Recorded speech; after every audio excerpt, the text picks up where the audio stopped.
E aí, pessoal, tudo bem? Bom, hoje eu trouxe aqui a Morte de Ivan Ilitch, né, o livro do grandioso Lev Tolstói, né? Esse livro já foi citado aqui, na verdade, naquele vídeo do Olhares Livres do Campo, né? Eu citei ele porque eu encontrei, né, no livro do Érico Veríssimo, né, uma certa semelhança, né, na construção do personagem do Eugênio, né, uma certa semelhança com a construção do personagem central do Ivan Ilitch, né, que é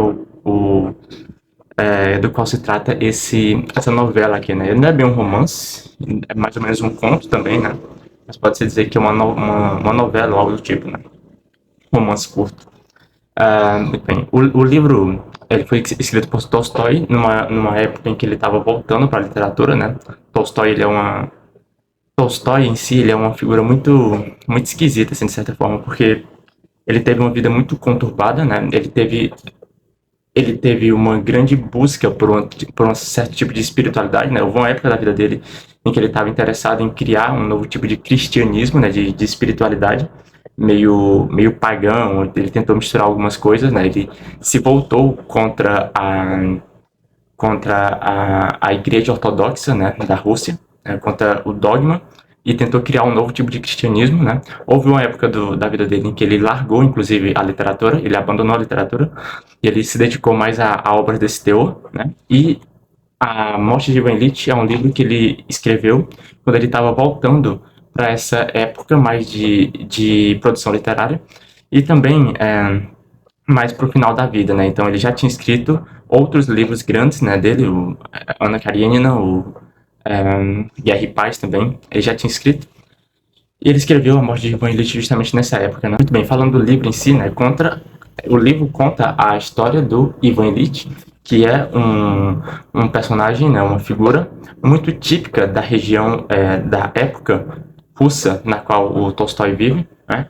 Que é uma época de uma profunda estatização burocrática, né, de um estamento burocrático, de todo o enrijecimento das classes sociais, principalmente atrelada no setor jurídico, né? Por quê? Ali na época do Tolstói, e aqui é onde se passa esse livro, né? Ivan Ilitch é uma dessas figuras que segue uma carreira de cunho jurídico e que se instaura no estamento burocrático, né? Na estatização burocrática. Por quê? O Ivan Ilitch ele é filho de um juiz de instrução, ou seja, de uma pessoa que já vem dessa carreira, e ele pretende se tornar a mesma coisa, né? O irmão mais velho dele também toma essa mesma carreira, e o irmão mais novo dele é um perdido, por assim dizer. Ele não segue uma carreira jurídica, né? Ele acaba, enfim, se perdendo na vida. O Ivan Ilitch, ele tem uma vida normal, ele segue uma vida normal até que ele se casa, né? E ele se forma na faculdade de Direito. E assim, ó, uma coisa sobre a personalidade do Ivan Ilitch, né, que o Tolstói vive descrevendo, é que ele sempre se empenha em ser um bonachão, né? Que é a palavra que se traduz aqui, né? Ou seja, ele sempre se preocupa em ser um tipo de gentleman, né? Um cara bondoso, um cara de uma aceitabilidade, né? Um sujeito alegre até, mas ele nunca leva isso tão a sério a ponto de deixar com que isso se torne um elemento de rebeldia, né, para com o status quo, principalmente porque, e aqui é onde eu vi a semelhança com o livro do Veríssimo, né, o Olhares Livres do Campo, porque toda a noção moral, a conduta moral dele, né, a bússola moral dele é toda ela definida pela alta sociedade, né? Ou seja, pela maneira comportada, pela maneira com a qual a alta sociedade espera que ele haja, né? Então, o Ivan Ilitch, ele sempre se comporta, ele nunca se permite fazer alguma coisa que fuja muito, ou mesmo um pouco, né, desse estamento burocrático, dessa moralidade burocrática que se estabelece principalmente no meio em que ele atua, né, que é o meio jurídico, né? E aí ele começa a levar uma vida, né, totalmente pautada nesses valores estatizantes, né? Ou seja, ele existe um tipo de assimilação do, da moralidade, né, dos níveis morais da sociedade com os níveis, com a hierarquia, né, social estabelecida, principalmente no âmbito jurídico, né? Então, as pessoas, né, o Ivan Illich, por exemplo, ele não só o Ivan Illich, mas as pessoas no meio dele, né, julgam-se umas às outras a partir, tendo por base o cargo que elas ocupam, né, o cargo ou o status social que elas ocupam. E por isso o Ivan Illich ele vai seguindo uma vida totalmente sem sal, né, sem sabor, sem aventura, mas totalmente previsível, né, uma vida totalmente dentro do meio, dentro do âmbito, dos aspectos que são esperáveis, né? Então ele não se casa por amor, por paixão, mas ele se casa por conveniência, né? Ele se casa por motivos de que o dote que ele vai receber é um bom dote, a família dela também é uma boa família, então por conveniência ele acaba se casando e ele acaba seguindo a carreira normalmente, né? Ele se forma, ele começa a carreira, ele se muda algumas vezes, né? E aí, numa dessas, ele acaba sendo rebaixado, né? Ele acaba sendo jogado de lado pelos seus colegas. Ele acaba passando por um momento um momento meio complicado na vida dele, né? Onde ele vai, inclusive, pro interior, né? Visitar uns parentes dele lá, passar uns dias com os parentes dele. Ele não aguenta essa vida, né? E aí, quando ele volta para a cidade, né, ele decide que realmente vai correr atrás e vai buscar se restabelecer, né, naquele meio burocrático que ele, de certa forma, tinha saído um pouco, né? Tinham puxado o tapete dele, né? E aí, quando ele volta muito maior, né? Ele consegue um cargo muito melhor do que o que ele tinha, né, anteriormente, mostrando, inclusive, a facilidade, né, com a qual essas pessoas têm de conseguir um cargo, né? Um cargo, inclusive, com muita facilidade e sem muita utilidade, né? E aí, quando ele volta para lá, ele consegue, com esse novo emprego, ele consegue ter uma nova perspectiva, né, de vida material. Ele consegue comprar uma casa, né, um apartamento, se não me engano, e aí ele consegue restabelecer sua vida materialmente, né, em uma nova cidade, né, e aí ele consegue comprar novos móveis e é toda uma mudança assim, só que aí ele fica doente, né, e quando ele fica doente, né, por uma causa uma causa muito engraçada, né, a causa da doença dele, ele fica doente devido a uma complicação que tem ali no seco, né, no rim dele e tal, questão meio intestinal também. E devido a essa doença, né, lentamente ele vai começando a ter o seu estado, né, o seu estado de saúde piorando, né, de pouco a pouco, e isso vai gerando nele, vai clareando para ele o quão hipócrita e o quão frio, o quão sem graça, sem cor tinha sido a vida dele, né, ao longo de toda aquela carreira que ele veio conseguindo no setor jurídico, né? Tem até, inclusive, um trecho que eu gostaria de ler aqui, fica na página 17 dessa minha edição, que fala sobre os cargos, né? Sobre os cargos que se criava naquela época no setor jurídico, né? No estamento burocrático. Ele fala aqui, ó, aquele tipo de cargo, ou melhor, aquele tipo de carreira que leva as pessoas a uma situação da qual elas, por mais evidente que seja a sua incapacidade para qualquer função de efetiva importância, não podem ser expulsas, em virtude dos muitos anos de serviço e dos postos alcançados. Por este motivo, recebem cargos inventados, fictícios e uns não fictícios milhares de rublos, de 6 a 10, com que vivem até a idade provecta, né? Então, assim, inclusive, né, dizem por aí que esse foi um dos motivos da Revolução Comunista da Revolução Socialista na União Soviética, na Rússia, porque, né, esse Estado, né, ele criava vários tipos de cargos, né, cargos inúteis, como se diz aqui no livro, ou seja, se criava muitos profissionais. O problema é que não se tinha cargos disponíveis para a quantidade de diplomas, né? Ou seja, não se tinha cargos disponíveis para a quantidade de pessoas que se formavam no ensino superior, principalmente no âmbito jurídico, né? E aí acabava se criando toda uma classe de pessoas que não conseguiam ingressar nesse estamento burocrático, não conseguiam ingressar na hierarquia jurídica, e aí isso, de pouco a pouco, começou a criar todo uma classe, né, um número de pessoas, um grupo de pessoas frustradas, por assim dizer, ou seja, pessoas que começaram a seguir, se formaram, né, ou seja, obtiveram o diploma, mas que não conseguiram ingressar na carreira, né.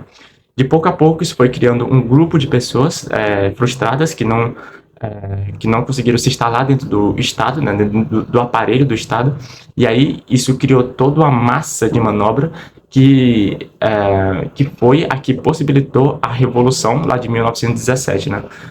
Enfim, essa é uma teoria que rola por aí, né, de que essa essa burocratização absurda, né, absoluta e gigantesca da sociedade czarista, né, dessa época aqui, foi justamente um dos fatores que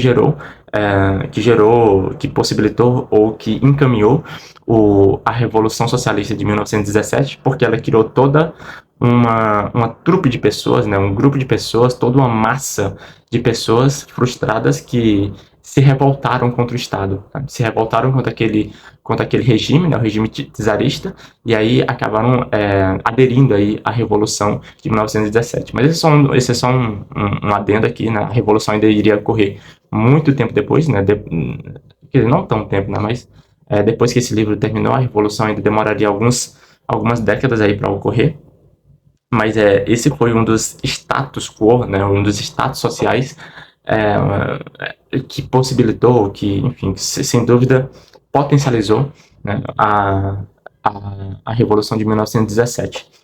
Mas muito bem, tem um trecho aqui também dessa minha edição da História da Literatura Ocidental, né, do Otto Maria Carpo, em que ele fala sobre a morte de Ivan Ilitch. Ele fala o seguinte: em A Morte de Ivan Ilitch, a teoria do homem inútil de Turgenev transforma-se em teoria da inutilidade da vida, isto é, da vida do egoísmo sem finalidade superior. Essa novela é uma das obras mais comoventes e mais pungentes da literatura universal, talvez a obra-prima de Tolstói, a única em que a arte combina, sem resto, com a ideia propagandística. É preciso mudar de rumo, integralmente.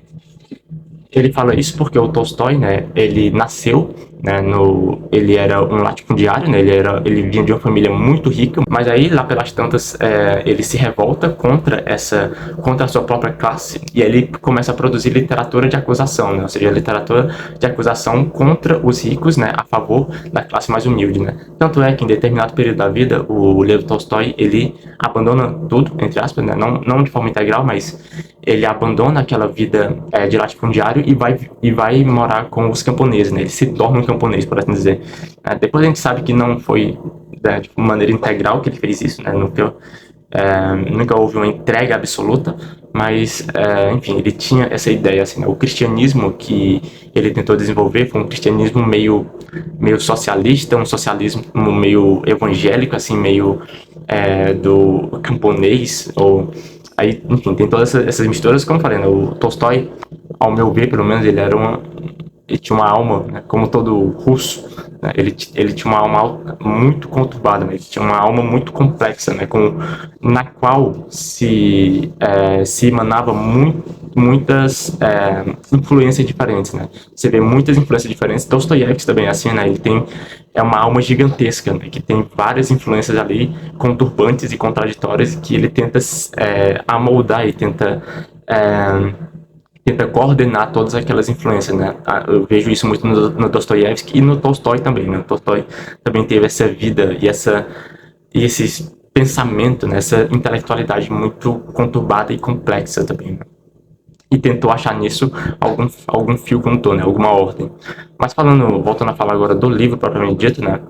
O Ivan Ilitch, contanto, de acordo com que ele vai se inteirando da sua morte, ele vai tendo consciência cada vez maior, né, de que a sua morte está próxima, ele vai revendo a sua vida, né, a vida que ele teve, e ele vai vendo com cada vez com mais nitidez, né, toda a hipocrisia e a superficialidade com a qual ele tinha lidado com a vida, né. Ele nunca tinha. Veja, é curioso, porque ele até teve muitos conquistas de âmbito material, né? Ele teve uma boa casa, ele tem uma família, ele tem uma esposa, mas todas essas conquistas de ordem material, né, muitas vezes poderiam se imaginar que é o sentido mesmo da vida, né?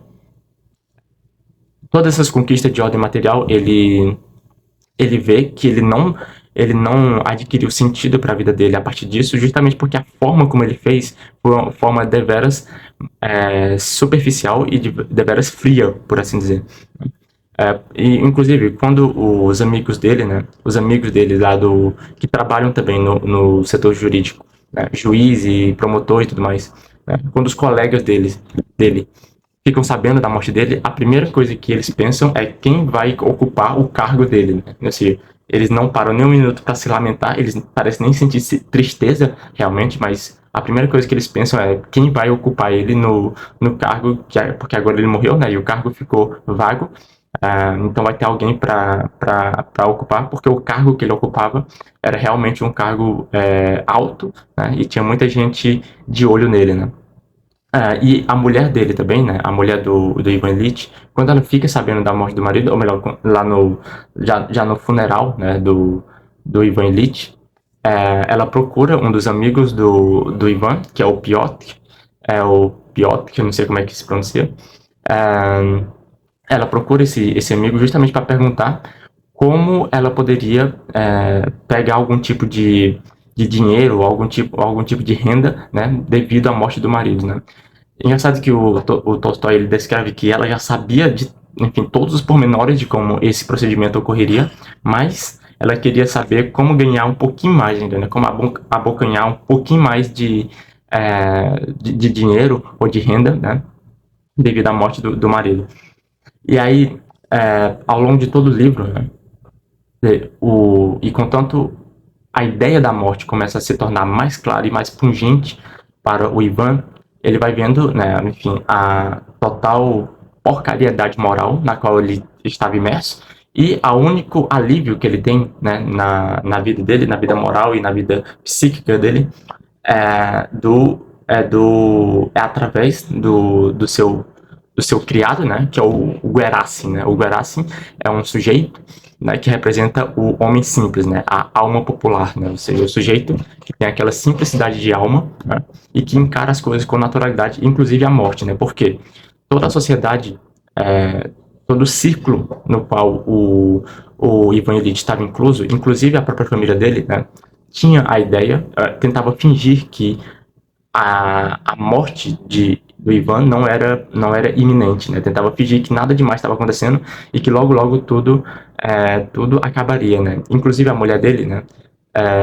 Ela só ela nunca pensava no marido em si, nas dores insuportáveis que o marido estava sentindo, mas apenas ela pensava no quanto aquilo estava sendo irritante para ela, né? Então ela só teve ela só teve consciência da dor do marido na medida em que essas dores a irritavam, né? Chegavam até ela, porque inclusive quando ela vai descrever, né, a doença, né, enfim, os últimos dias de Ivan para o amigo dele, né, ela diz que ela escutou, né, conseguia escutar os gritos do Ivan, mesmo estando a 2 ou 3 portas de distância, né, ou seja, ela ficava distante para não escutar as dores do marido, né, os gritos do marido, e conseguir ter algum tipo de paz, ou seja, ela só se importava com ela mesma, né, ela não estava nem aí pro esposo dela, né, ela só estava aí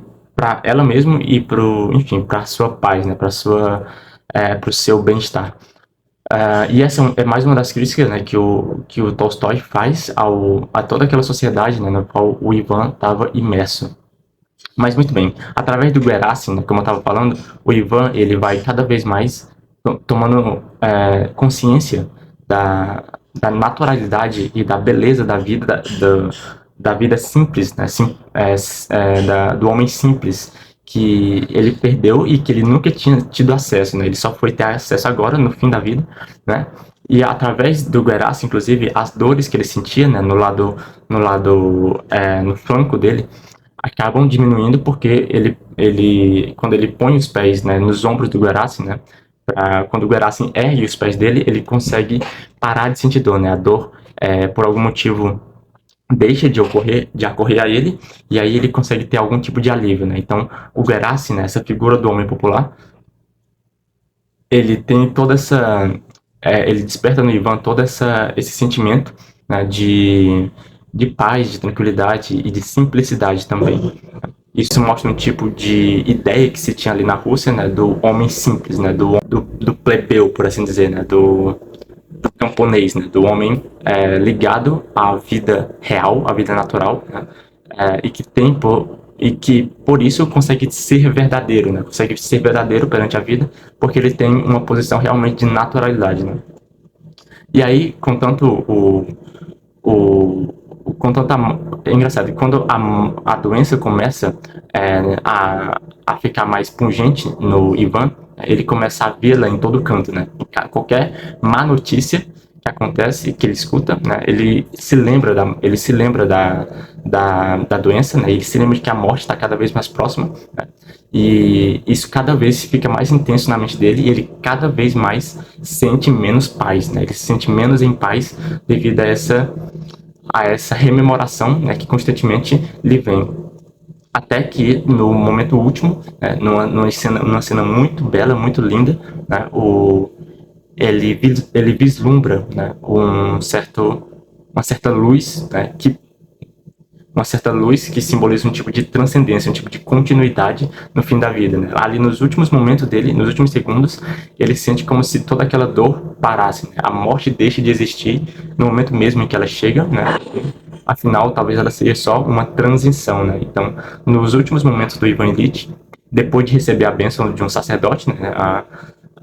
Depois de comungar lá com um sacerdote, no momento da morte, ele consegue ter essa aspiração transcendental e ele esquece tudo, né? E ele, inclusive, sente piedade pelas pessoas que estão à volta dele, porque ele sentia que estava atormentando as pessoas, né? Ele sentia que estava atormentando as pessoas e naquele momento ele consegue ter piedade delas, ou seja, mesmo elas tendo para com ele uma posição totalmente estranha e fria, né? Ele ainda assim teve piedade delas naquele último momento, né? Inclusive do seu filho e da esposa dele, né? E então nesse último momento ele tem uma certa no último segundo de vida, ele tem essa certa elevação anímica, né? Essa elevação espiritual que o faz contemplar aquilo tudo, né? E faz ter um tipo de redenção ali nos últimos segundos, né? Isso em si é muito bonito, tá? Foi muito bem, é isso, e até o próximo vídeo.